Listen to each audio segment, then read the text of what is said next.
जी का खालसा वाहिगुरु जी की फतेह। गुरु दर ते हाजर गुरु सवारे खालसा जी, आप जी वडभागे हो जो 8वें पातशाह गुरु हरकृष्ण साहब महाराज जी के पवित्र चरण छोह प्राप्त इतिहासक अस्थान गुरुद्वारा बंगला साहब जी की यात्रा करते हैं। जुगो जुग अटल छतर चवर तखत दे मालक धन धन श्री गुरु ग्रंथ साहिब पातशाह महाराज जी दे हजूर मनुखा जीवन दियां घड़ियां नूं सफला कर रहे हो। सतगुरु सारियां दी यात्रा सफल करन। हुण समा है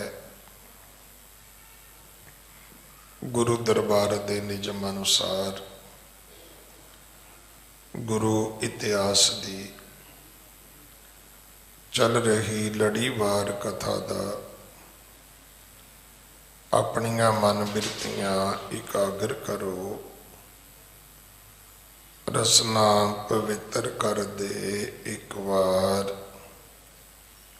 सारे उच्चारण करो जी। सतनाम वाहिगुरु जी। इतिहास पहले पातशाह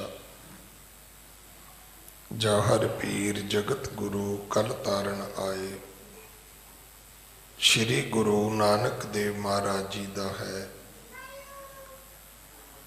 प्रसंग है सतगुरां दा समेर पर्बत ते जाना, सिद्ध जोगी लोकां नूं मिलना। सतगुरु मक्के मदीने काबे तो वापस आए ने। सुल्तानपुर पहुंचे ने। एक रात भैन बेबे नानकी जी दे घर बतीत कीती है। अगले दिन सतगुरु जी फिर उत्थे पहुंच गए पूर्व दिशा वाल, जिथे हुण सतगुरु पहुंचे ने। उत्थे सारी सोने वर्गी धरती है। बहुत सुंदर जल दियां नदियां ने। पीन वाला कोई नहीं है। तो सतगुरां ने समझाया सी कि मर्दानिया, प्रीतम जो करतार के सेवक प्राप्त हवै तिनको सुखदाई। मानव और न आए सकै तिन पीवन जोग नहीं गरबाई। जिहड़े हंकारी लोग ने वो नहीं पी सकते, ये उन्हां दे भागां विच नहीं है। इत्थे तक कोई करतार दे उस प्रीतम परमात्मा दे प्यारे हो जिहड़े होणगे सेवक, वो इसनूं आके पुंजदे ने। इत्थों फिर भाई मरदाना जी ने जल छकिया। सतगुरु पिता जी ने समझाया कि सुन मरदाना, यो सुन के हर खाए गुरु मुख वाक अलाए सुनावत ताही। जो तुम बूझत हो हम सो पश्चात कथा होए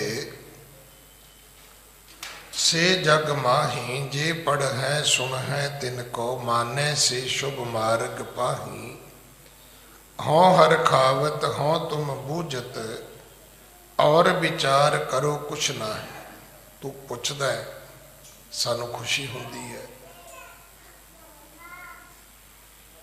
सतगुरां ने समझाया कि सेवक दा धर्म है अपने शंके दा, संशे दा, भरम दा गुरु दे कोलों निवारण करना।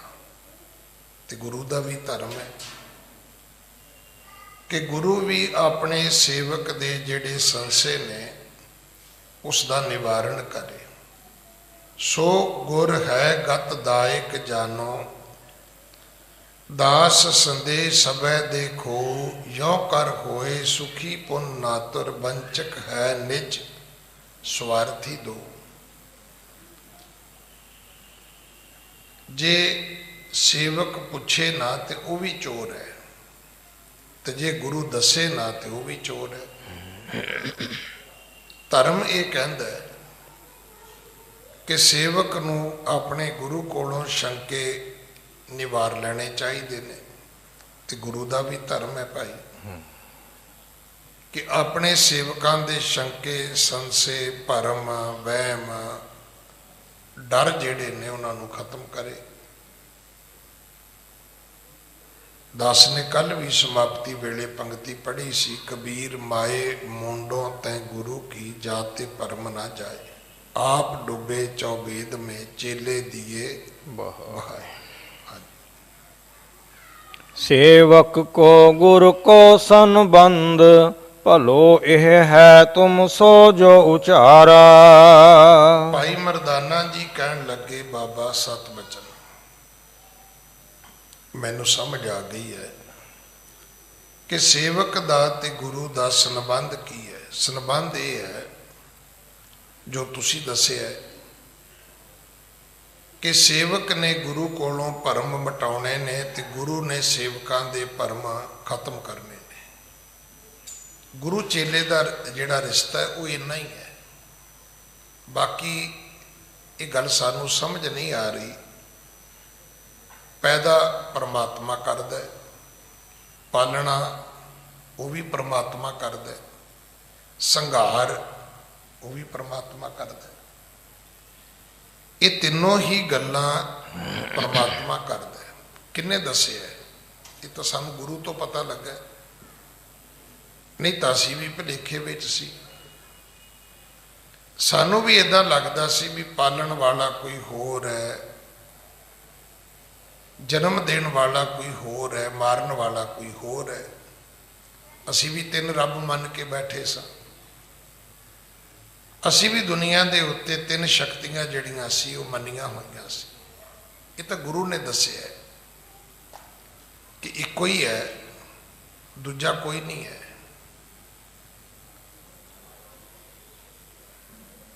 ਏਕੋ ਸਿਮਰੋ ਨਾਨਕਾ, ਜੋ ਜਲ ਥਲ ਰਿਹਾ ਸਮਾਏ, ਦੂਜਾ ਕਾਹੇ ਸਿਮਰੀਐ, ਜੰਮੈ ਤੇ ਮਰ ਜਾਏ।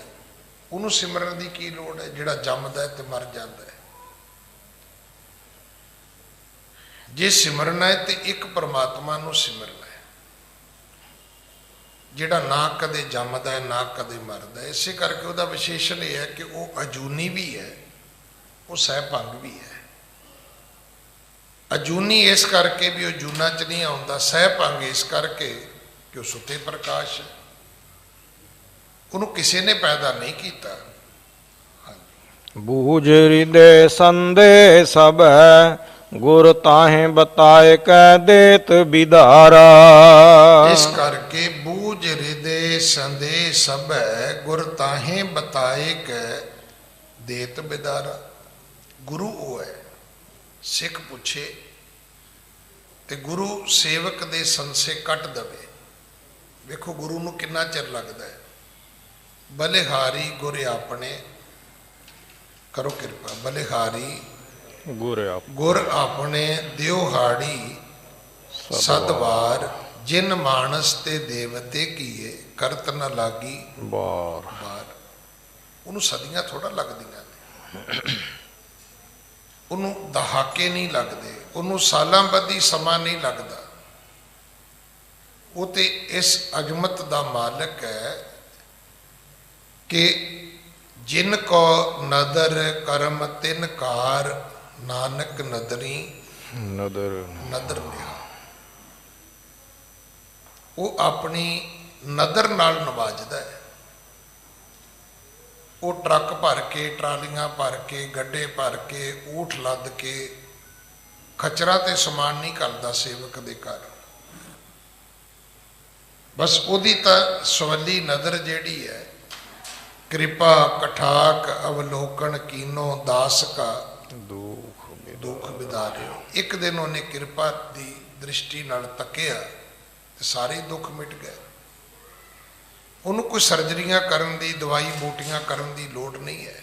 ਤੁਹਾਨੂੰ ਬੰਦੇ ਮਿਲਣਗੇ ਜਿਨ੍ਹਾਂ ਤੋਂ ਡਾਕਟਰ ਅਚੰਭਤ ਹੋਏ ਨੇ ਵੀ ਤੇਰੀ ਬਿਮਾਰੀ ਤਾਂ ਠੀਕ ਹੋ ਨਹੀਂ ਸਕਦੀ ਸੀ, ਕਿਵੇਂ ਹੋ ਗਈ ਭਾਈ? ਤੇਰੀ ਦਰਦ ਨਹੀਂ ਸੀ ਜਾ ਸਕਦੀ, ਤੇਰਾ ਇਹ ਰੋਗ ਨਹੀਂ ਸੀ ਜਾ ਸਕਦਾ, ਇਹ ਕਿਵੇਂ ਚਲਾ ਗਿਆ? ਹੁਣ ਪਰਮੇਸ਼ਰ ਦਿੱਤਾ ਬੰਨਾ ਦੁੱਖ ਰੋਗ ਕਾ ਡੇਰਾ ਪੰਨਾ, ਇਹ ਉਹਦੀ ਤਾਕਤ ਹੈ, ਤਾਂ ਹੀ ਉਹਨੂੰ ਰੱਬ ਕਹਿੰਦੇ ਨੇ। ਅਸੀਂ ਵੀ ਜਦੋਂ ਕਿਸੇ ਨਾਲ ਲੜ ਪਈਏ ਤੇ ਇਹੀ ਕਹੀਦਾ ਵੀ ਤੂੰ ਰੱਬ ਹੈ, ਵੀ ਭਾਵ ਤੂੰ ਜੰਮਿਆ ਮੈਨੂੰ, ਰੋਟੀ ਤੂੰ ਦਿੰਦਾ ਮੈਨੂੰ, ਕਿ ਮੇਰੀ ਮੌਤ ਤੇਰੇ ਹੱਥ ਵਿੱਚ ਹੈ। ਤਾਂ ਹੀ ਅਗਲੇ ਨੂੰ ਪੁੱਛੀਦਾ ਵੀ ਤੂੰ ਰੱਬ ਹੈ। ਇਹ ਤਿੰਨ ਚੀਜ਼ਾਂ ਰੱਬ ਦੇ ਹੱਥ ਵਿੱਚ ਨੇ, ਤੇ ਜਿਹੜਾ ਇਹਦੇ ਤੇ ਵਿਸ਼ਵਾਸ ਕਰੇ ਉਹ ਸਿੱਖ ਹੈ, ਜਿਹੜਾ ਨਾ ਕਰੇ ਉਹ ਕਰਮਕਾਂਡੀ ਹੈ, ਉਹ ਤਾਂ ਵਹਿਮੀ ਭਰਮੀ ਹੈ, ਪਖੰਡੀ ਹੈ। ਜਿੰਨਾ ਮਰਜ਼ੀ ਭਾਰ ਢੋਈ ਜੋ ਕੀ ਫਰਕ ਪੈਂਦਾ? ਸਿੱਖ ਹੋਣ ਦੀ ਨਿਸ਼ਾਨੀ ਇਹ ਹੈ ਕਿ ਜਨਮ ਦੇਣ ਵਾਲਾ ਵੀ ਰੱਬ ਨੂੰ ਸਮਝਣਾ ਹੈ, ਪਾਲਣ ਵਾਲਾ ਵੀ ਰੱਬ ਨੂੰ ਸਮਝਣਾ ਹੈ, ਤੇ ਮਾਰਨ ਵਾਲਾ ਵੀ ਰੱਬ ਨੂੰ ਸਮਝਣਾ ਹੈ।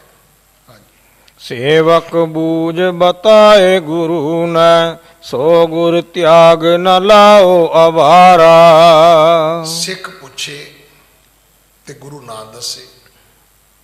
ਇਹੋ ਜਿਹਾ ਕਮਲਾ ਰਮਲਾ ਗੂੰਗਾ ਬੋਲਾ ਕਹਿੰਦੇ ਜੇ ਗੁਰੂ ਮਿਲੇ ਤੇ ਉਸੇ ਵੇਲੇ ਹੀ ਛੱਡ ਦਿਓ। ਇਹਨੂੰ ਅੰਗਰੇਜ਼ੀ ਦਾ ਇੱਕ ਸ਼ਬਦ ਹੈ ਵੀ ਉਹਨੂੰ ਕੈਰੀ ਨਹੀਂ ਕਰਨਾ। ਜਿਹੜਾ ਗੁਰੂ ਖੁਦ ਗੂੰਗਾ ਬੋਲਾ ਹੈ, ਜਿਸ ਗੁਰੂ ਨੂੰ ਖੁਦ ਪਤਾ ਨਹੀਂ, ਉਹਨੂੰ ਨਾਲ ਲੈ ਕੇ ਨਹੀਂ ਤੁਰਨਾ, ਉਹਦੀ ਲੋੜ ਨਹੀਂ ਹੈ, ਉਹਨੂੰ ਛੱਡ ਦਿਓ। ਜਿਹੜੇ ਕੱਚੇ ਗੁਰੂ ਨੇ ਉਹਨਾਂ ਤੋਂ ਕਦੇ ਮੁਕਤੀ ਨਹੀਂ ਹੁੰਦੀ। ਇਹੋ ਜਿਹੇ ਜਿਹੜੇ ਭਰਿੰਗੀ ਗੁਰੂ ਨੇ ਉਹਨਾਂ ਤੋਂ ਬਚੋ। ਉਹ ਤੁਹਾਨੂੰ ਭਰਿੰਗੀ ਕੀੜੇ ਵਾਂਗ ਆਪਣੇ ਜਾਲੇ ਵਿੱਚ ਫਸਾ ਕੇ ਖਾ ਤੇ ਸਕਦੇ ਨੇ, ਤੁਹਾਡਾ ਸਾਰਾ ਮਾਲ ਲੁੱਟ ਪੁੱਟ ਕੇ ਲੈ ਜਾਣਗੇ। ਗੁਰੂ ਕਲਗੀਧਰ ਪਿਤਾ ਦੀ ਬਾਣੀ ਪੜ੍ਹੋਗੇ ਤੇ ਫਿਰ ਪਤਾ ਲੱਗੇਗਾ। ਕਹਿੰਦੇ ਜਿੱਥੇ ਵੀ ਜਾਣੇ ਆ, ਅਗਲਾ ਕਹਿੰਦਾ ਜੀ ਸਾਰਾ ਕੁਝ ਮੈਨੂੰ ਹੀ ਦੇ ਦਿਓ।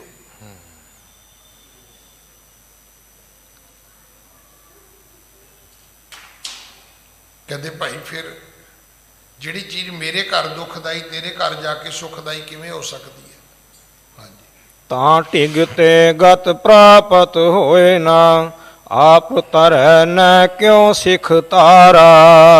ਇਹੋ ਜਿਹੇ ਵਿਅਕਤੀ ਦੇ ਕੋਲ ਮੁਕਤੀ ਨਹੀਂ ਹੋ ਸਕਦੀ, ਮੋਕਸ਼ ਨਹੀਂ ਹੋ ਸਕਦੀ। ਤੁਸੀਂ ਖੋਤੇ ਬਣਨਾ ਹੈ, ਉਹਦਾ ਭਾਰ ਢੋਣਾ ਹੈ ਤੇ ਢੋਈ ਜਾਓ।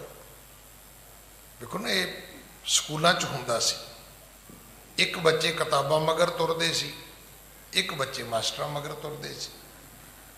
ਜਿਹੜੇ ਕਿਤਾਬਾਂ ਮਗਰ ਤੁਰੇ ਉਹ ਖੁਦ ਮਾਸਟਰ ਬਣ ਗਏ, ਜਿਹੜੇ ਮਾਸਟਰਾਂ ਮਗਰ ਤੁਰੇ ਉਹ ਮੂਲੀਆਂ, ਸਾਗ, ਛੋਲੀਆਂ, ਗੰਢੇ, ਆਲੂ, ਆਟਾ ਇਹੀ ਢੋਣਦੇ ਲੱਗੇ ਰਹੇ। ਤੇ ਨਤੀਜਾ ਕੀ ਨਿਕਲਿਆ? ਉਹ ਖੋਤੇ ਦੇ ਖੋਤੇ ਹੀ ਰਹਿ ਗਏ, ਪੜ੍ਹੇ ਹੀ ਨਹੀਂ। ਸਾਨੂੰ ਸਤਿਗੁਰੂ ਨੇ ਆਪਣੇ ਮਗਰ ਨਹੀਂ ਤੋਰਿਆ।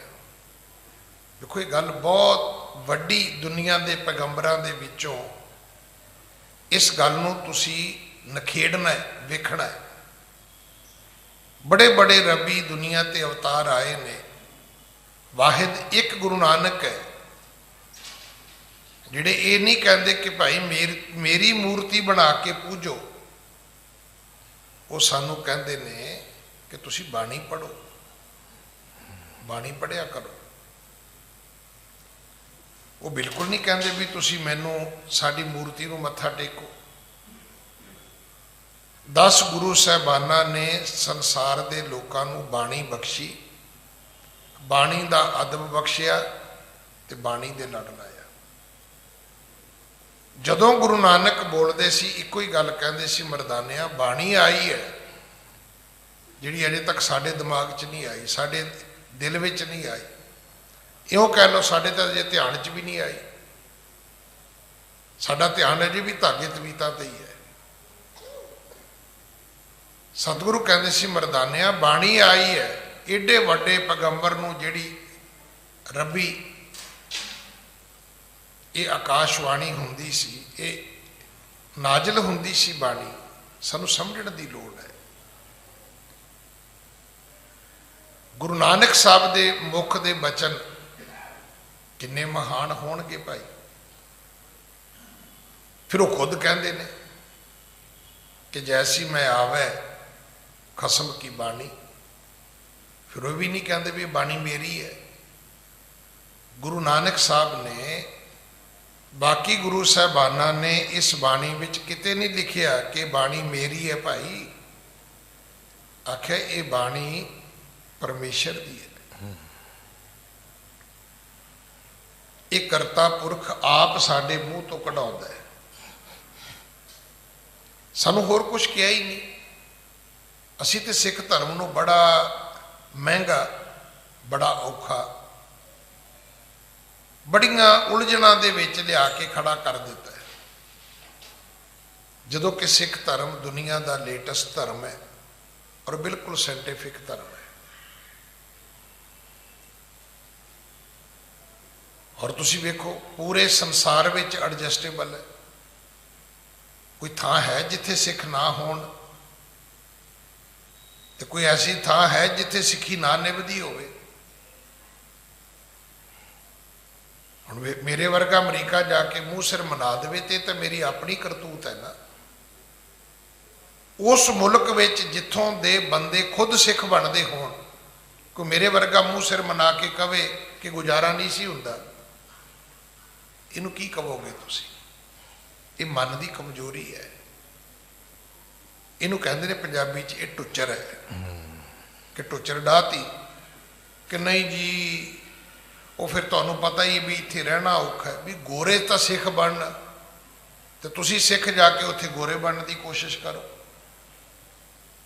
ਵੀ ਸ਼ਾਇਦ ਮੂੰਹ ਸਿਰ ਬਣਾ ਕੇ ਅਸੀਂ ਵੀ ਗੋਰੇ ਹੋ ਜਾਵਾਂਗੇ। ਨਹੀਂ, ਬਗਲੇ ਕਦੇ ਹੰਸ ਨਹੀਂ ਬਣਦੇ।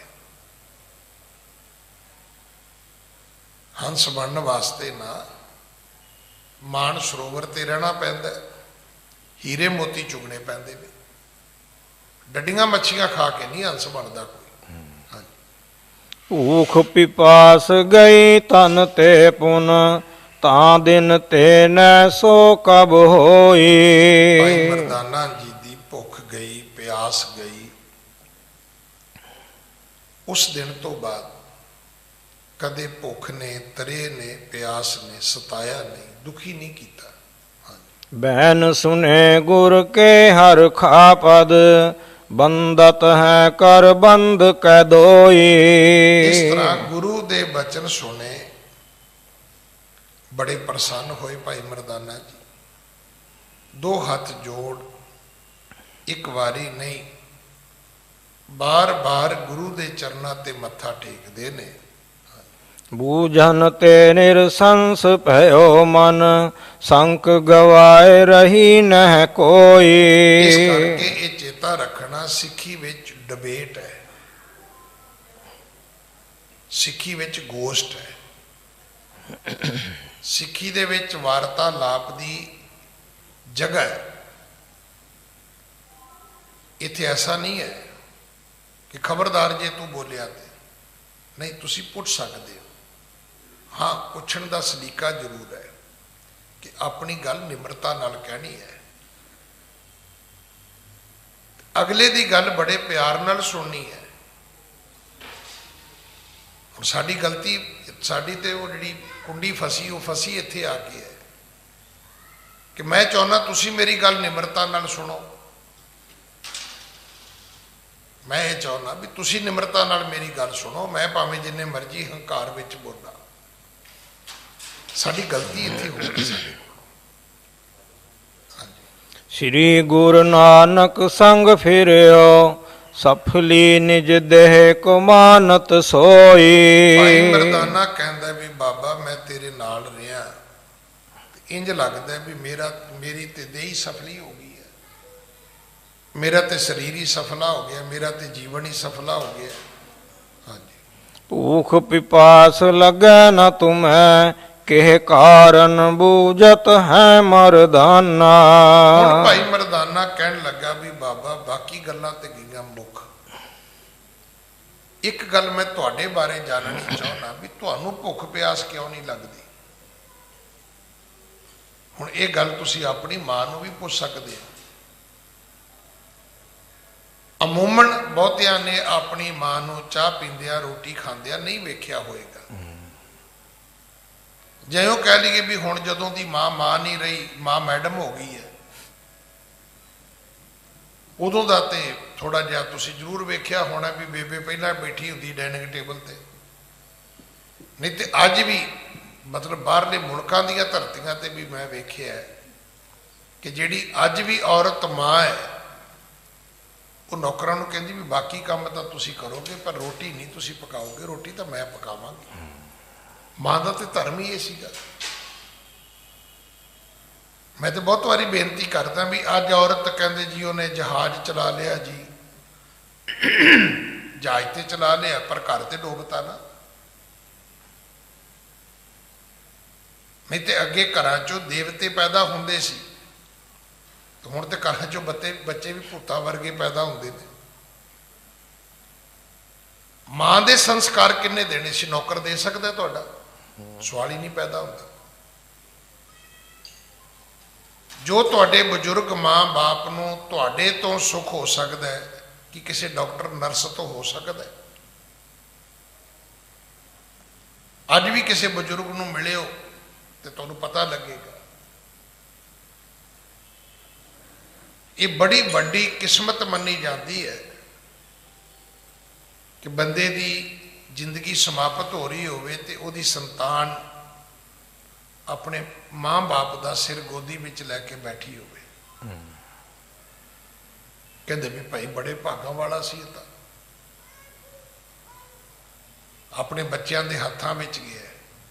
ਜਿਵੇਂ ਬਾਪ ਦੇ ਹੱਥਾਂ ਵਿੱਚ ਪਲਣਾ ਸੁਭਾਗ ਹੈ ਨਾ, ਇਹਦਾ ਸੰਤਾਨ ਦੇ ਹੱਥਾਂ ਵਿੱਚ ਜਾਣਾ ਵੀ ਇੱਕ ਸੁਭਾਗ ਹੈ।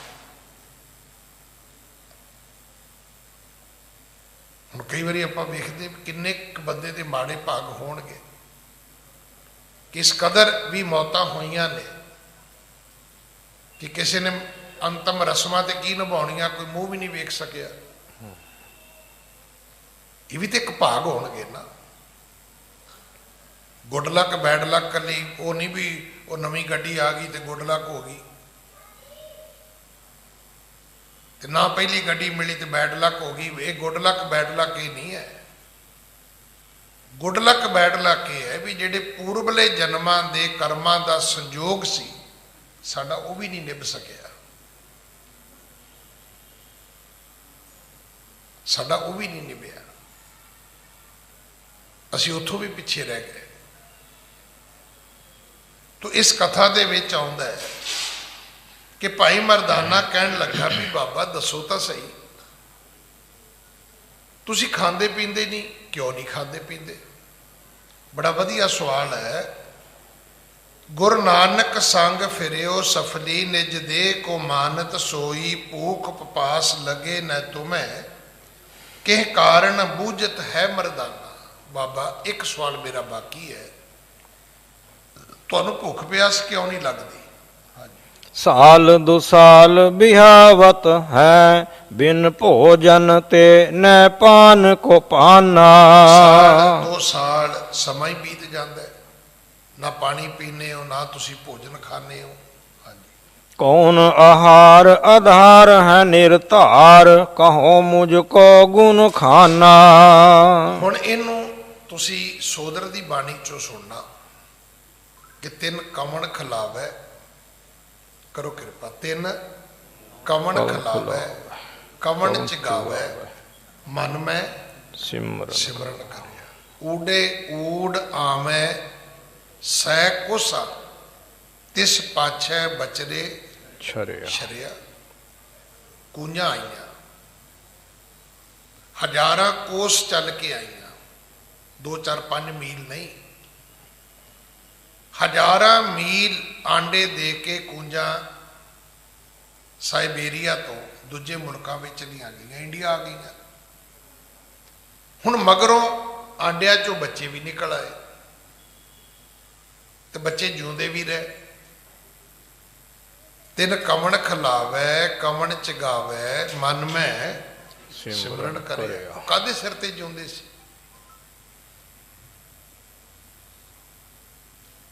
ਆ ਜਿਹੜੇ ਇਲਾਜ ਹੁੰਦੇ ਨੇ ਨਾ, ਟ੍ਰੀਟਮੈਂਟ ਹੁੰਦੇ ਨੇ, ਉਹਦੇ ਵਿੱਚ ਇੱਕ ਰੇਕੀ ਵੀ ਹੈ। ਬੜੇ ਸਾਰੇ ਲੋਕ ਨੇ, ਮੇਰੇ ਵੀ ਇੱਕ ਨੋਨ ਹੈਗੇ ਨੇ, ਉਹਨਾਂ ਦੇ ਘਰ ਦੀ ਬਹੂ ਹੈ, ਉਹ ਬੱਚੀ ਹਜ਼ਾਰਾਂ ਮੀਲ ਦੂਰ ਬੈਠੀ ਦੂਜੇ ਦਾ ਟ੍ਰੀਟਮੈਂਟ ਕਰ ਦਿੰਦੀ ਹੈ। ਇਹਦਾ ਅਰਥ ਇਹ ਨਹੀਂ ਕਿ ਉਹ ਕੋਈ ਸੰਤ ਹੈ, ਨਹੀਂ, ਉਹ ਕਹਿੰਦੀ ਇੱਕ ਸਾਧਨਾ ਹੈ।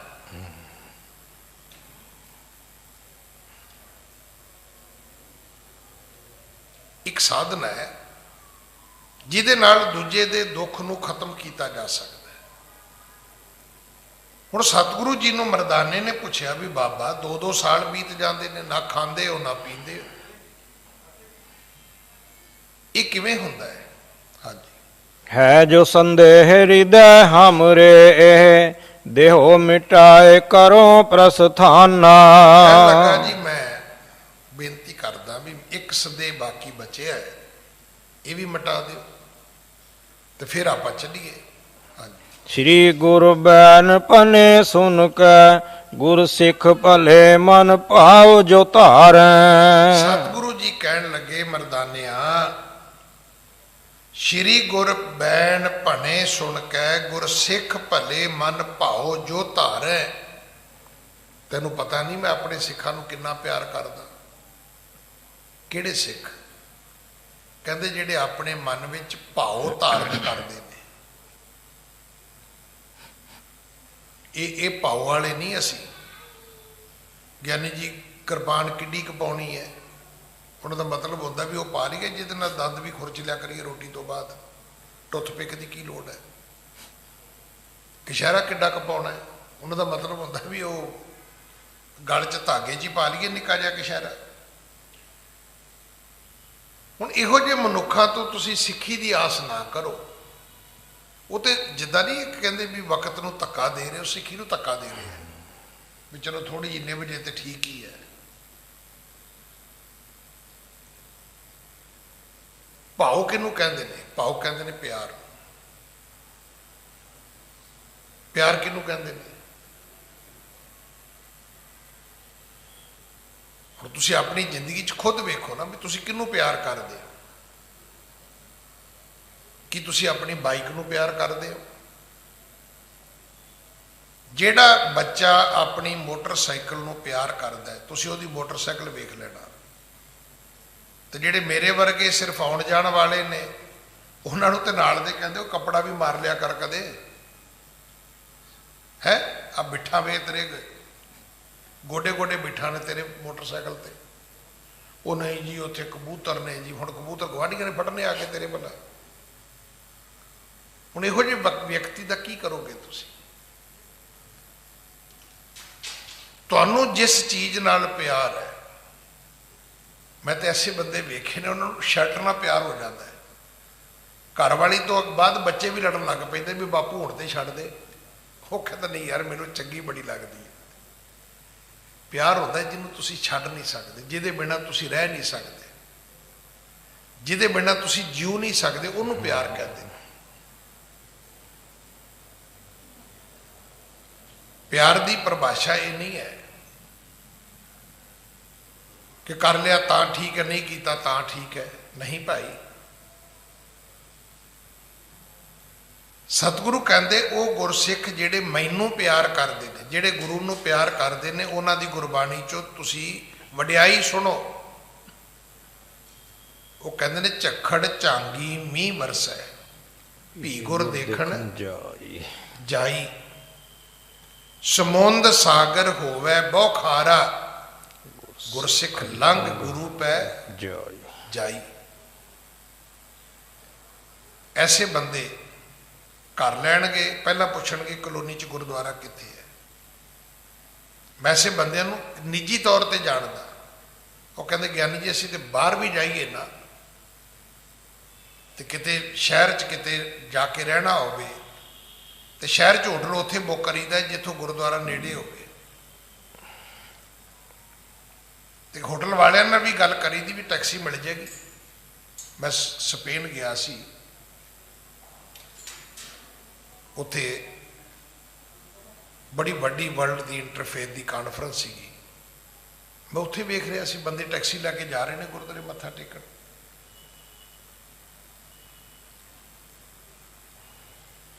ਇੱਕ ਉਹ ਵੀ ਨੇ ਸਾਡੇ ਵਰਗੇ। ਤੁਸੀਂ ਦਰਬਾਰ ਸਾਹਿਬ ਜਾਇਓ ਨਾ, ਉੱਥੇ ਪੁੱਛੋ ਕਿਸੇ ਦੇ ਘਰ ਕੋਈ ਬੰਦਾ, ਉੱਥੇ ਦੁਕਾਨ ਵਾਲੇ ਨੂੰ ਪੁੱਛੋ ਵੀ ਦਰਬਾਰ ਸਾਹਿਬ ਮੱਥਾ ਟੇਕਣ ਜਾਂਦੇ ਹੁੰਦੇ ਹੋ ਹੀ ਗਏ ਨੇ 2-4 ਮਹੀਨੇ। ਆ ਜਿੰਨੀ ਤਲਬ ਸਾਡੇ ਬੰਦਿਆਂ ਨੂੰ ਹੈ ਨਾ ਬਾਹਰ ਵਾਲਿਆਂ ਨੂੰ, ਉਹਨੇ ਉਰਥੋਂ ਵਾਲਿਆਂ ਨੂੰ ਨਹੀਂ ਹੈਗੀ। ਨਹੀਂ ਤਾਂ ਕਾਊਂਟਿੰਗ ਕਰਕੇ ਵੇਖ ਲਓ ਨਾ। ਹੁਣ ਇੱਥੇ ਆਪਾਂ ਬੰਗਲਾ ਸਾਹਿਬ ਖਲੋਤੇ ਆ, ਅੱਜ ਕੱਲ੍ਹ ਤੇ ਮਸ਼ੀਨਾਂ ਆ ਗਈਆਂ ਨੇ ਐਸੀਆਂ, ਇੱਥੇ ਗੇਟ ਤੇ ਲਾ ਦਿਓ, ਤੁਹਾਨੂੰ ਗਿਣਤੀ ਕਰਕੇ ਦੱਸ ਦੇਣਗੇ ਕਿੰਨੇ ਬੰਦੇ ਅੰਦਰ ਆਏ ਨੇ। ਪਰ ਕੱਲੀ ਦਿੱਲੀ 'ਚ ਸਿੱਖਾਂ ਦੀ ਆਬਾਦੀ 10 ਲੱਖ ਹੈ, ਕੱਲੀ ਸਿੱਖਾਂ ਦੀ। ਕਿ 10 ਲੱਖ ਬੰਦਾ ਰੋਜ਼ ਮੱਥਾ ਟੇਕਣ ਆਉਂਦਾ ਹੈ? 10% ਵੀ ਨਹੀਂ ਆਉਂਦਾ। 10% ਵੀ ਕਰੀਏ ਤੇ 1 ਲੱਖ ਬਣਦਾ ਹੈ। ਤੇ ਜਿੱਦਣ 1 ਲੱਖ ਆ ਜਾਏ ਉਦੋਂ ਅਖਬਾਰ 'ਚ ਫੋਟੋ ਵੀ ਆ ਜਾਂਦੀ ਵੀ ਅੱਜ ਤੇ ਬੜੀ ਸੰਗਤ ਸੀ ਉੱਥੇ। ਤੇ ਉਹਦੇ ਵਿੱਚੋਂ 70% ਸਿੱਧੇ ਸਿੱਧੇ ਹਿੰਦੂ ਵੀਰ ਹੁੰਦੇ ਨੇ ਜਾਂ ਹੋਰ ਕਮਿਊਨਿਟੀਆਂ ਦੇ ਲੋਕ ਹੁੰਦੇ ਨੇ। ਮਤਲਬ 10 ਲੱਖ ਦੇ ਵਿੱਚੋਂ 10,000 ਬੰਦਾ ਵੀ ਰੋਜ਼ ਮੱਥਾ ਟੇਕਣ ਸਿੱਖ ਨਹੀਂ ਆਉਂਦਾ।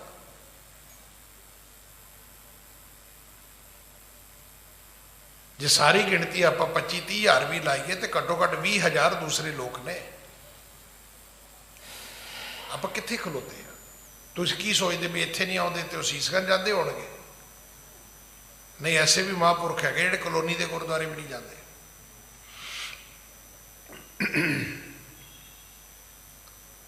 ਗੁਰੂ ਨਾਨਕ ਸਾਹਿਬ ਮਹਾਰਾਜ ਕਹਿਣ ਲੱਗੇ ਮਰਦਾਨਿਆਂ, ਸ਼੍ਰੀ ਗੁਰ ਬੈਣ ਭਣੇ ਸੁਣ ਕੇ ਗੁਰ ਸਿੱਖ ਭਲੇ ਮਨ ਭਾਓ ਜੋ ਧਾਰੈ। ਉਹ ਸਿੱਖ ਜਿਹੜੇ ਭਲੇ ਨੇ, ਜਿਹੜੇ ਮਨ ਕਰਕੇ ਮੈਨੂੰ ਪਿਆਰ ਕਰਦੇ,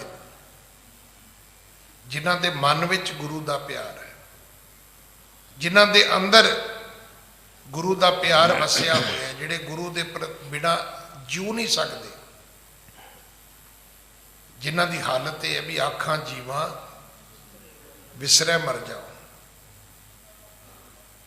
ਜਿਹੜੇ ਕਹਿੰਦੇ ਨੇ ਕਿ ਦਰਸ਼ਨ ਦੇਖ ਜੀਵਾਂ ਗੁਰ ਤੇਰਾ ਪੂਰਨ ਕਰਮ ਹੋਏ ਪ੍ਰਭ ਮੇਰਾ। ਗੁਰ ਕੇ ਦਰਸ਼ਨ ਦੇਖ ਦੇਖ ਜੀਵਾਂ ਗੁਰ ਕੇ ਚਰਨ ਧੋਏ ਧੋਏ ਪੀਵਾਂ ਤਨ ਮਨ ਹੋਏ ਨਿਹਾਲ ਜਾਂ ਗੁਰ ਦੇਖਾਂ ਸਾਹਮਣੇ।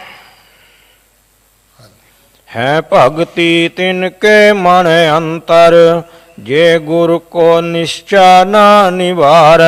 ਜਿਨ੍ਹਾਂ ਦੇ ਅੰਦਰ ਭਗਤੀ ਹੈ ਤੇ ਜਿਨ੍ਹਾਂ ਨੇ ਕਦੇ ਗੁਰੂ ਦਾ ਭਰੋਸਾ ਗਵਾਇਆ ਨਹੀਂ। ਬੜੀ ਦੁਨੀਆ ਆਉਂਦੀ ਹੈ, ਸਾਡੇ ਕੋਲੇ ਸਾਖੀਆਂ ਨੇ, ਸਾਡੇ ਕੋਲੇ ਇਤਿਹਾਸ ਹੈ। ਮੈਂ ਆਪ ਜੀ ਨੂੰ ਬੇਨਤੀ ਕਰਨੀ ਚਾਹੁੰਦਾ ਕਿ ਕੀ ਗੁਰੂ ਅਰਜਨ ਸਾਹਿਬ ਦੇ ਘਰ ਪੁੱਤਰ ਹੋਵੇ ਤੇ ਉਹ ਬਿਮਾਰ ਹੋ ਸਕਦਾ? ਸਾਡੇ ਵਰਗਾ ਤੇ ਗੁਰਦੁਆਰੇ ਦੇ ਅੱਗੋਂ ਦੀ ਲੰਘ ਜੇ ਕਹਿੰਦਾ ਵੀ ਅੱਜ ਤੇ ਮਹਾਰਾਜ ਦੇ ਦਰਸ਼ਨ ਹੋ ਗਏ, ਮਹਾਰਾਜ ਨੇ ਮੇਰੇ ਦੁੱਖ ਕੱਟ ਦੇਣੇ ਨੇ। ਇਹ ਸਾਖੀਆਂ ਸਾਡੇ ਵਾਸਤੇ ਨੇ, ਇਹ ਪ੍ਰਮਾਣ ਸਾਡੇ ਵਾਸਤੇ ਨੇ ਕਿ ਉਹਨਾਂ ਦੇ ਪੁੱਤਰ ਦੇ ਸਰੀਰ ਤੇ ਚੇਚਕ ਦਾ ਰੋਗ ਆਉਂਦਾ ਹੈ। ਤੇ ਕਿੰਨੀਆਂ ਹੀ ਤਰੀਮਤਾਂ ਇਸਤਰੀਆਂ ਔਰਤਾਂ ਇਕੱਠੀਆਂ ਹੋ ਕੇ ਆਉਂਦੀਆਂ ਨੇ, ਗੰਗਾ ਵੇਖ ਇਹ ਪੁੱਤਰ ਤੇਰਾ ਬੜਾ ਮਹਿੰਗਾ ਹੈ, ਤੇ ਚੱਲ ਇਹਨੂੰ ਸੀਤਲਾ ਦੇ ਮੰਦਿਰ ਮੱਥਾ ਟਿਕਾ ਕੇ ਲਿਆਈਏ, ਇਹਦੇ ਸਰੀਰ ਤੇ ਮਾਤਾ ਦਾ ਰੋਗ ਆ ਗਿਆ। ਪਰ ਸਤਿਗੁਰੂ ਨਹੀਂ ਗਏ। ਲਿਖਿਆ ਸ਼ਬਦ ਹੈ ਗੁਰਬਾਣੀ ਵਿੱਚ, ਸੀਤਲਾ ਤੇ ਰੱਖਿਆ ਵਿਵਹਾਰੀ ਪਾਰ ਬ੍ਰਹਮ ਪ੍ਰਭ ਕਿਰਪਾ ਤਾਰੀ। ਆਪਣੇ ਬਾਲਕ ਆਪ ਰੱਖਿਆਨ ਪਾਰ ਬ੍ਰਹਮ ਗੁਰਦੇਵ। ਗੁਰਦੇਵ। ਆਪਣੇ ਬੱਚਿਆਂ ਦੀ ਰਾਖੀ ਪਰਮਾਤਮਾ ਆਪ ਕਰਦਾ ਹੈ। ਕੋਈ ਐਸਾ ਜਿਹਨੂੰ ਗੁਰੂ ਤੇ ਭਰੋਸਾ ਹੋਵੇ?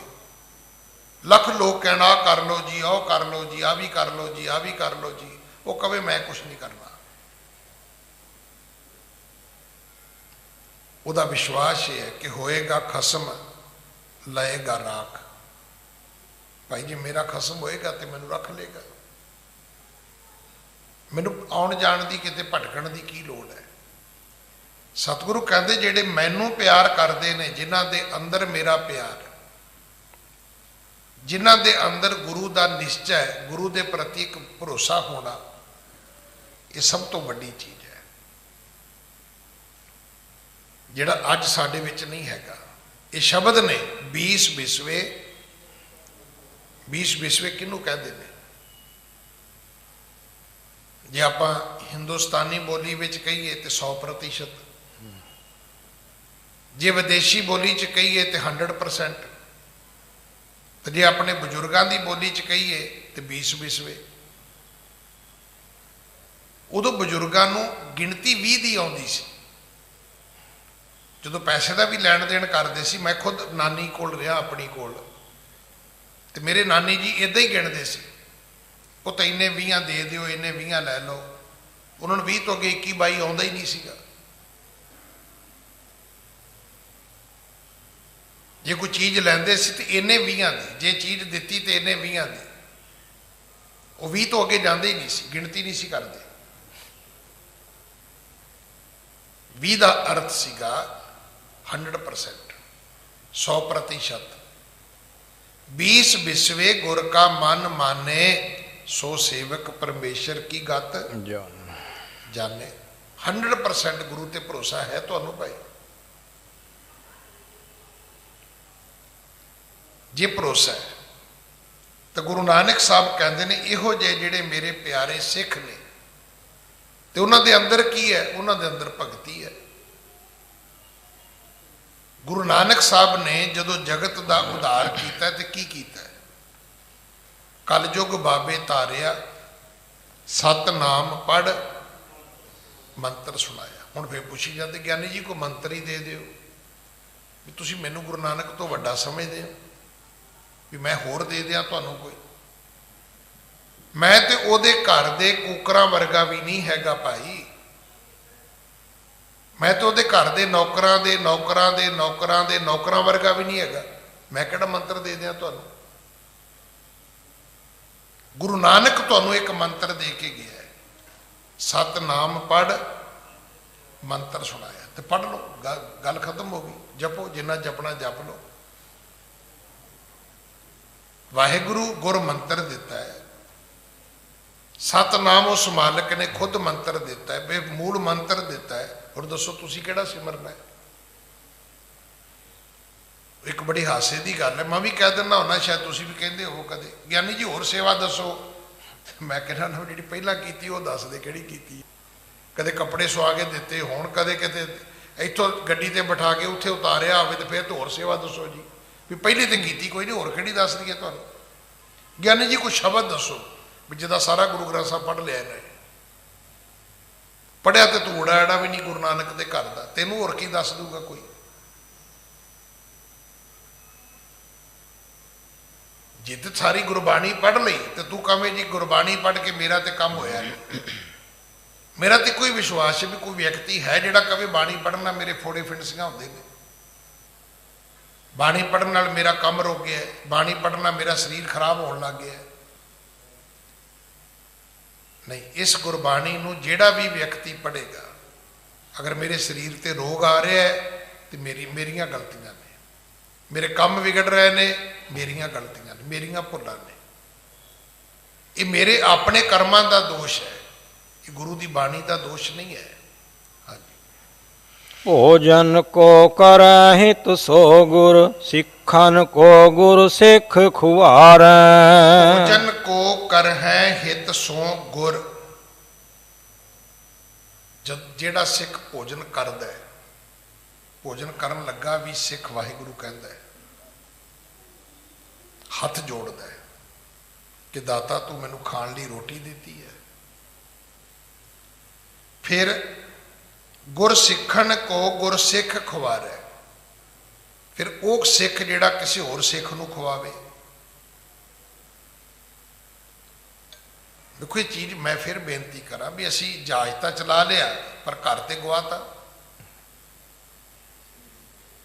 ਮੈਂ ਇੱਕ ਦਿਨ ਇੱਥੇ ਬੇਨਤੀ ਕਰ ਰਿਹਾ ਸੀ ਕਿ ਇੱਕ ਵੇਲਾ ਸੀ ਕਿ ਜਦੋਂ ਪ੍ਰਸ਼ਾਦਾ ਬਣਾਉਣ ਲੱਗਣਾ ਘਰ ਦੇ ਵਿੱਚ ਬਹੂ ਨੇ ਜਾਂ ਧੀ ਨੇ, ਤੇ ਘਰ 'ਚ ਬੈਠੀ ਬੁੱਢੜੀ ਮਾਂ ਨੇ ਕਹਿਣਾ ਵੀ ਪੁੱਤ ਥੋੜੀ ਜੀ ਦਾਲ ਭਾਜੀ ਜ਼ਿਆਦਾ ਬਣਾਵੀਂ, ਥੋੜਾ ਜਿਹਾ ਆਟਾ ਵੀ ਵੱਧ ਗੁੰਨੀ।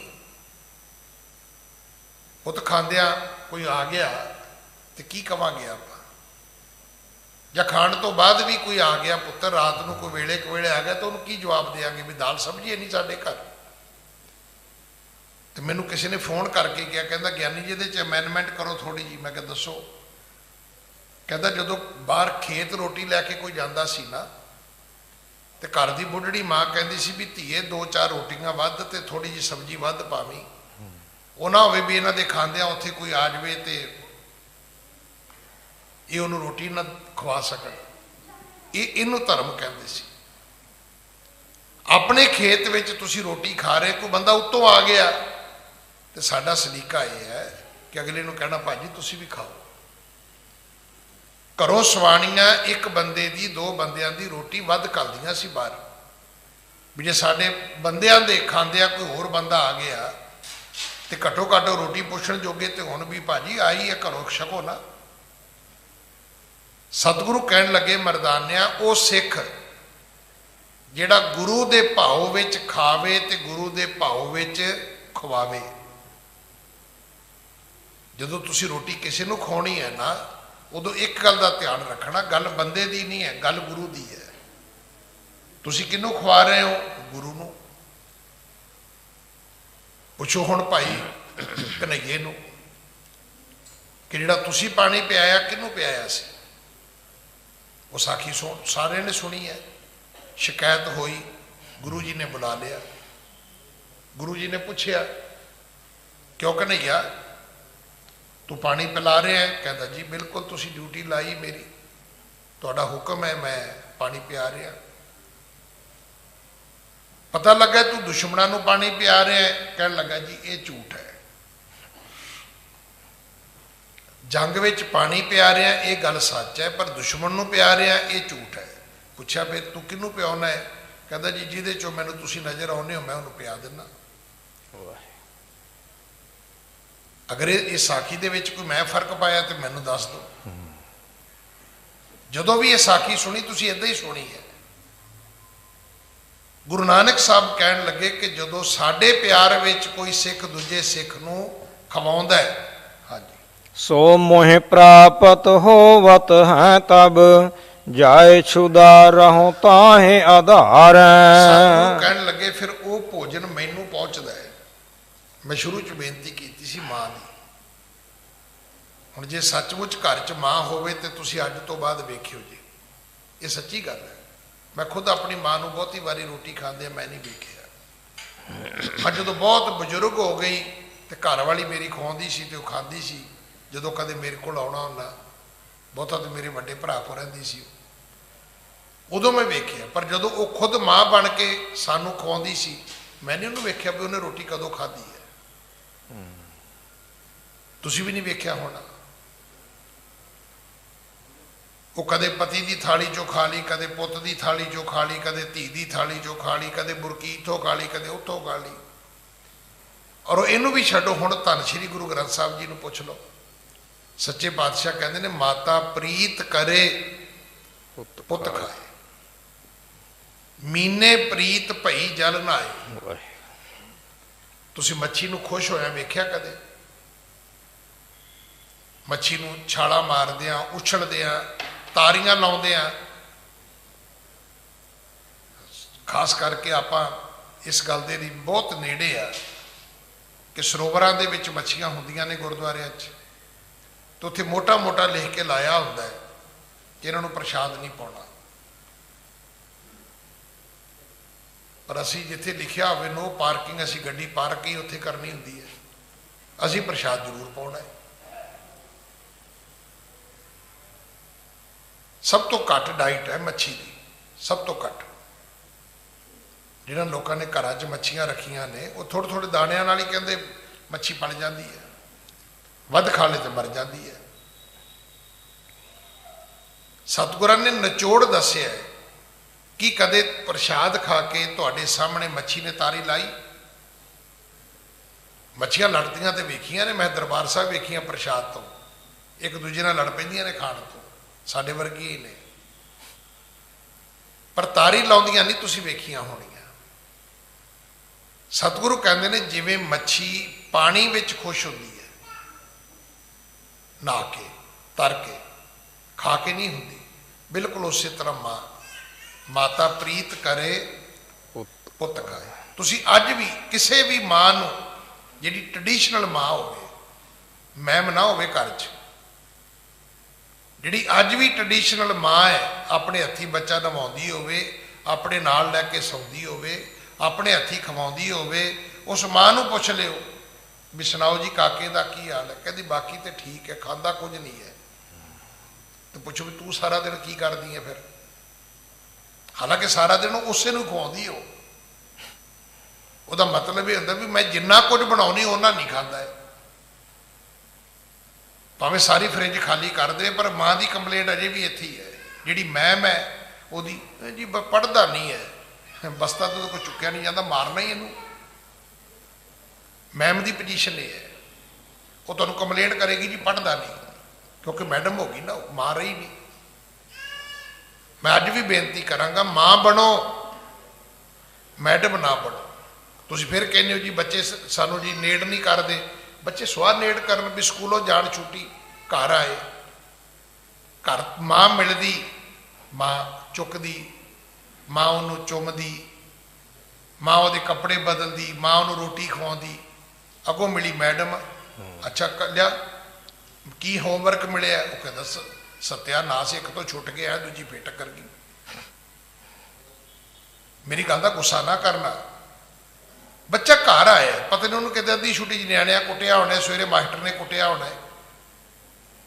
ਘਰ ਆਇਆ, ਤੁਸੀਂ ਉਹਨੂੰ ਬੱਚੇ ਨੂੰ ਚੁੱਕ ਕੇ ਚੁੰਮੋ ਚੱਟੋ ਤੇ ਸਹੀ, ਉਹਨੂੰ ਆਪਣੀ ਗਲਵਕੜੀ 'ਚ ਤਾਂ ਲਵੋ, ਉਹਨੂੰ ਖਵਾਓ ਪਿਆਓ, ਉਹਦੇ ਕੱਪੜੇ ਤੇ ਬਦਲੋ ਨਾ। ਆ ਹੋਮਵਰਕ ਦੱਸ ਕੀ ਦਿੱਤਾ ਮੈਡਮ ਨੇ? ਉਹ ਕਹਿੰਦਾ ਇੱਕ ਤੋਂ ਛੁੱਟ ਗਿਆ, ਦੂਜੀ ਨੇ ਫੇਰ ਫੜ ਲਿਆ ਮੈਨੂੰ। ਨਤੀਜਾ ਫਿਰ ਕੀ ਨਿਕਲਦਾ? ਉਹ ਫਿਰ ਦੋਵਾਂ ਤੋਂ ਖੜਾ ਛਡਾਉਣਾ ਚਾਹੁੰਦਾ ਹੈ ਵੀ ਕਦੋਂ ਸਕੂਲ ਦੀ ਮੈਡਮ ਤੋਂ ਖੜਾ ਛੁੱਟੇਗਾ ਤੇ ਕਦੋਂ ਘਰ ਦੀ ਮੈਡਮ ਤੋਂ ਖੜਾ ਛੁੱਟੇਗਾ। ਉਹ ਫਿਰ ਜਦੋਂ ਹੋਸਟਲ ਜਾਂਦਾ ਮੁੜ ਕੇ ਨਹੀਂ ਆਉਂਦਾ, ਕਹਿੰਦਾ ਬੇਬੀ ਬਾਈ ਇੱਥੇ ਠੀਕ ਆ, ਮੈਂ ਕਦੇ ਨਹੀਂ ਤੁਹਾਡੇ ਨਾਲ ਪਿਆਰ ਕਰੇਗਾ ਬੱਚਾ। ਬੱਚੇ ਨੂੰ ਮਾਂ ਬਣ ਕੇ ਤੁਸੀਂ ਮਿਲੋ, ਤੇ ਮਾਂ ਉਹਨੂੰ ਕਹਿੰਦੇ ਨੇ ਜਿਹੜੀ ਆਪਣੇ ਬੱਚੇ ਨੂੰ ਖਾਣ ਤੋਂ ਪਹਿਲਾਂ ਖਵਾਉਂਦੀ ਹੈ। ਇਹ ਗੁਰੂ ਦੀ ਸੰਗਿਆ ਹੈ। ਮਾਤਾ ਪ੍ਰੀਤ ਕਰੇ ਪੁੱਤ ਖਾਏ, ਮੀਨੇ ਪ੍ਰੀਤ ਭਈ ਜਲ ਨਹਾਏ, ਸਤਿਗੁਰ ਪ੍ਰੀਤ ਗੁਰਸਿੱਖ ਮੁਖ ਪਾਏ। ਗੁਰੂ ਕਿਹਨੂੰ ਕਹਿੰਦੇ ਨੇ? ਗੁਰੂ ਉਹਨੂੰ ਨਹੀਂ ਕਹਿੰਦੇ ਵੀ ਤੁਸੀਂ 40 ਕਿਲੋ ਦੁੱਧ ਦੀ ਖੀਰ ਲੈ ਕੇ ਆਓਗੇ। ਗੁਰੂ ਉਹਨੂੰ ਕਹਿੰਦੇ ਨੇ ਜਿਹੜਾ ਤੁਹਾਡੇ ਮੂੰਹ 'ਚ ਖੀਰ ਪਾਏਗਾ। ਸਤਿਗੁਰੂ ਕਹਿਣ ਲੱਗੇ, ਮਰਦਾਨਿਆ ਜੇ 2-2 ਸਾਲ ਮੈਂ ਭੋਜਨ ਨਹੀਂ ਖਾਂਦਾ, ਮੈਂ ਪਾਣੀ ਨਹੀਂ ਪੀਂਦਾ, ਤੇ ਪਤਾ ਉਹਦਾ ਕਾਰਨ ਕੀ ਹੈ? ਉਹਦਾ ਕਾਰਨ ਹੈ ਕਿ ਭੋਜਨ ਕੋ ਕਰ ਹੈ ਹਿਤ ਸੋ, ਗੁਰ ਸਿੱਖਣ ਕੋ ਗੁਰ ਸਿੱਖ ਖਵਾਰੈ, ਸੋ ਮੋਹਿ ਪ੍ਰਾਪਤ ਹੋਵਤ ਹੈ, ਤਬ ਜਾਏ ਸ਼ੁਦਾ ਰਹੋ ਤਾਹੇ ਆਧਾਰੇ। ਜਦੋਂ ਸਿੱਖ ਕਿਸੇ ਦੂਜੇ ਸਿੱਖ ਦੇ ਮੂੰਹ 'ਚ ਪਾਉਂਦਾ ਹੈ, ਕਹਿੰਦੇ ਮੇਰੀ ਭੁੱਖ ਚਲੀ ਜਾਂਦੀ ਹੈ, ਉਦੋਂ ਮੇਰੀ ਪਿਆਸ ਮਿਟ ਜਾਂਦੀ ਹੈ। ਜਿਹੜੇ ਲੰਗਰ ਚੱਲਦੇ ਨੇ ਨਾ, ਇਹਦੇ ਪਿੱਛੇ ਇੱਕ ਬੜੀ ਵੱਡੀ ਇਕਾਸਤ ਹੈ। ਲੰਗਰ ਗੁਰੂ ਦੇ ਨਾਂ ਤੇ ਚੱਲਦੇ ਨੇ, ਗੁਰੂ ਦੇ ਨਾਂ ਤੇ ਛਬੀਲਾਂ ਲੱਗਦੀਆਂ ਨੇ ਭਾਈ, ਤੇ ਗੁਰੂ ਦਾ ਭਾਵ ਜਾਣ ਕੇ ਇਹ ਸਾਰੀਆਂ ਸੇਵਾਵਾਂ ਹੋ ਸਕਦੀਆਂ ਨੇ। ਨਹੀਂ ਤੇ ਜੇ ਤੁਸੀਂ ਇਹਦੀ ਕਾਊਂਟਿੰਗ 'ਚ ਪੈ ਜਾਓਗੇ, ਗਿਣਤੀ ਮਿਣਤੀ 'ਚ ਪੈ ਜਾਓਗੇ, ਜਮਾ ਘਟਾਓ 'ਚ ਪੈ ਜਾਓਗੇ, ਤੇ ਫਿਰ ਤਾਂ ਫਜ਼ੂਲ ਖਰਚੀ ਹੈ। ਵੀ ਮਾਇਆ ਆਈ ਹੈ, ਮਾਇਆ ਸੰਭਾਲੋ ਬਈ। ਉਹ ਸਾਰਾ ਦਿਨ ਲੰਗਰ ਹੀ ਚੱਲੀ ਜਾਂਦੇ ਨੇ। ਕਈਆਂ ਨੂੰ ਇਹ ਬੜੀ ਵੱਡੀ ਕੰਪਲੇਂਟ ਹੈ, ਸਿੱਖਾਂ ਨੇ ਤੇ ਜੀ ਸਾਰਾ ਪੈਸਾ ਲੰਗਰਾਂ ਤੇ ਹੀ ਗਵਾਤਾ ਹੈ। ਪੁੱਛੋ ਵੀ ਜਿਨ੍ਹਾਂ ਨੇ ਨਹੀਂ ਲੰਗਰਾਂ ਤੇ ਲਾਇਆ ਉਹਨਾਂ ਨੇ ਕਿਹੜੇ ਸ਼ੀਸ਼ ਮਹਿਲ ਬਣਾ ਲਏ, ਉਹਨਾਂ ਦੇ ਨਿਆਣਿਆਂ ਨੇ ਜੂਏ ਤੇ ਉਜਾੜਤਾ, ਸ਼ਰਾਬਾਂ ਤੇ ਉਜਾੜਤਾ। ਇਹ ਕਥਾ ਸੁਣ ਚੁੱਕੇ ਆਪਾਂ। ਆਪਣੇ ਘਰ ਦੀ ਅੰਸ਼ ਗੁਰੂ ਕੇ ਲੰਗਰ ਵਿੱਚ ਜ਼ਰੂਰ ਭੇਜੋ। ਤੁਹਾਡੇ ਘਰ ਤੋਂ ਆਟਾ ਦਾਲ ਚਾਵਲ ਜ਼ਰੂਰ ਗੁਰੂ ਕੇ ਲੰਗਰਾਂ 'ਚ ਆਉਣਾ ਚਾਹੀਦਾ ਹੈ। ਤੇ ਜਿਨ੍ਹਾਂ ਘਰਾਂ ਦੇ ਵਿੱਚੋਂ ਅੰਸ਼ ਆਉਂਦੀ ਹੈ, ਆਉਂਦੇ ਸੀ ਨਾ ਕਿਸੇ ਦੇ ਘਰੋਂ ਚਿੜੀ ਚਿੜਾ, ਉਹ ਚੁੰਝ ਭਰ ਕੇ ਦਾਣੇ ਲਿਆ ਕੇ ਗੁਰਦੁਆਰੇ ਲੰਗਰ 'ਚ ਪਾ ਜਾਂਦੇ ਸੀ। ਤੇ ਜਿੱਧਰ ਘਰਦਿਆਂ ਨੇ ਨਵੀਂ ਕੋਠੀ ਬਣਾਈ ਤੇ ਆਲ੍ਹਣੇ ਨੇ ਤੋੜਤੇ ਤੇ ਘਰੋਂ ਰਿਜ਼ਕ ਚਲਾ ਗਿਆ। ਫਿਰ ਪਤਾ ਲੱਗਾ ਕਿ ਇਸ ਘਰ ਦੀ ਅੰਸ਼ ਜਾਂਦੀ ਸੀ ਲੰਗਰ 'ਚੋਂ ਬੰਦ ਹੋ ਗਈ।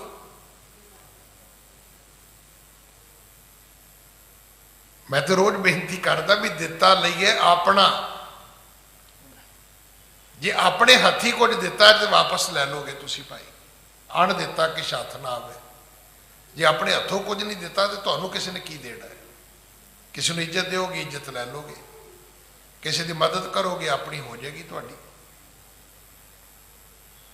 ਜੇ ਕਿਸੇ ਦੀ ਮਦਦ ਤੁਸੀਂ ਨਹੀਂ ਕੀਤੀ ਤਾਂ ਆਸ ਨਾ ਕਰਨਾ ਵੀ ਤੁਹਾਡੀ ਕੋਈ ਕਰੇਗਾ। ਕੋਈ ਬਿਲਕੁਲ ਨਹੀਂ ਕੋਈ ਕਰੇਗਾ। ਇਹ ਨੇਤ ਦਾ ਨਿਯਮ ਹੀ ਨਹੀਂ ਹੈ। ਇਹ ਨੇਤ ਦਾ ਇਹ ਪ੍ਰਿੰਸੀਪਲ ਹੀ ਨਹੀਂ ਹੈ। ਨੇਤ ਦਾ ਇੱਕ ਨਿਯਮ ਹੈ, ਤੁਸੀਂ ਕਰੋਗੇ ਤਾਂ ਤੁਹਾਨੂੰ ਵਾਪਸ ਮਿਲੇਗਾ। ਅੱਜ ਸਮਾਂ ਸਮਾਪਤ ਹੈ। ਸਤਿਗੁਰੂ ਕਿਰਪਾ ਕਰਨ। ਅਗਲੀ ਕਥਾ ਆਪਾਂ ਕੱਲ ਗੁਰੂ ਕੀ ਗੋਦ ਵਿੱਚ ਬੈਠ ਕੇ ਸੁਣੀਏ। ਭੁੱਲਾਂ ਬਖਸ਼ੋ ਜੀ, ਫਤਿਹ ਬੁਲਾਓ। ਵਾਹਿਗੁਰੂ ਜੀ ਕਾ ਖਾਲਸਾ, ਵਾਹਿਗੁਰੂ ਜੀ ਕੀ ਫਤਿਹ।